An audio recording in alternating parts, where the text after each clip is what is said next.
All right, this is that 64 Tuxedo Bassman.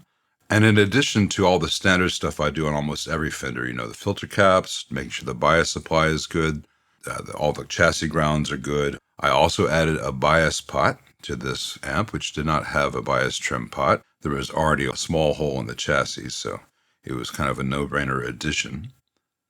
But this amp had a very unique set of problems.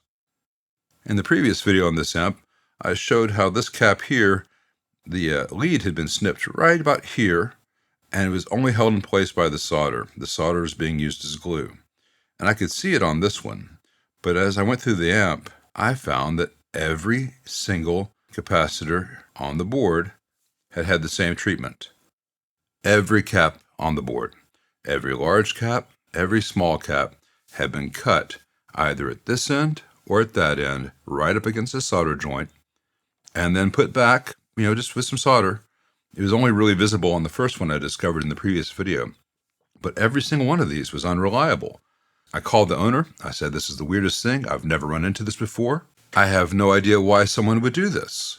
But I can't send the amp back to you if it, only works on certain days, or if you never ever play a certain note that makes something vibrate. So the option was I could either replace every single cap in the amp, or because these caps were fine, other than the fact they've been cut short, I can give them a new lead, which is J-hooked to the old lead, so there's a mechanical connection, not just solder. And he opted for this. This is what I would have done for my amp as well. There's nothing wrong with those blue molded caps, except that someone had cut them.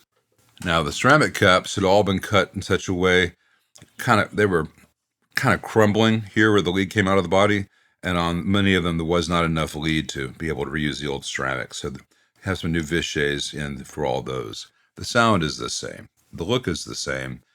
If someone had not went snippety-doo-dah, thanks Brad for that phrase, I would not have had to do any of this. I have no idea why someone did, but they did, and here we are.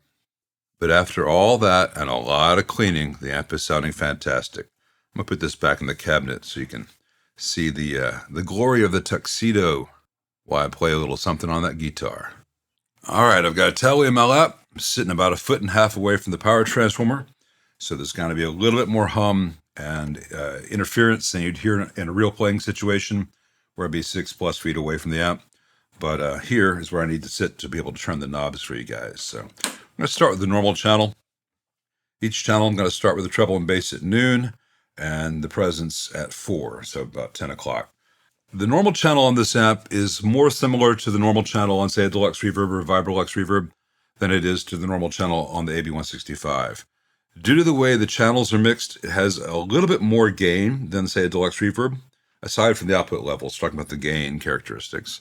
And as a result of the way the channels are mixed, it has a little bit more noise as you turn the volume up, 4 and above.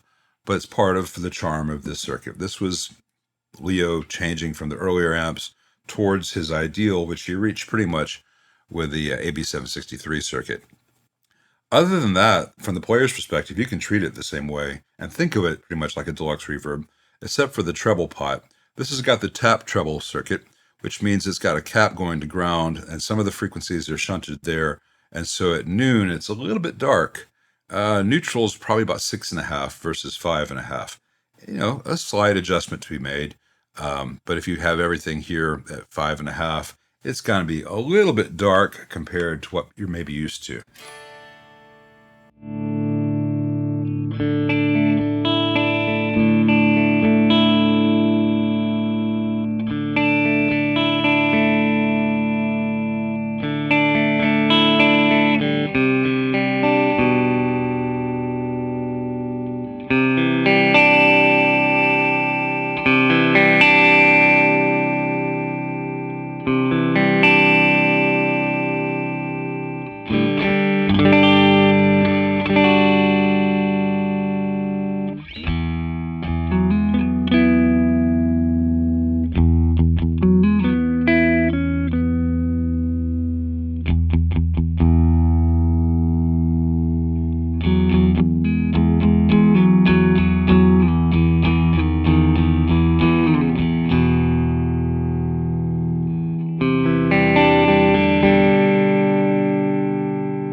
As you can hear there, because of the interaction between the presence circuit and the treble, you can kind of get to the same place different ways. They have slightly different pros and cons. If you get one of these, play around with it, you'll find your sound. It's a really nice, versatile channel. The bass channel, however, has got all the gain that this channel does not have. This has an additional gain stage compared to this channel, but unlike the AB165, where that gain is applied to the entire circuit, that gain is affecting the treble pot behavior. So there's some mean stuff hidden in there. We're going to start at noon, presence back at 4. And when you first hear it, because noon on this is kind of like noon on a deluxe reverb, you're not going to hear much difference between this and what you're maybe used to.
So there are a lot of cool things you can do with this. It's very much a unique amp among Fender's regular lineup. They didn't make any other models like this. I can see why people love them. And they look fantastic. So what else do you want? Thanks for watching.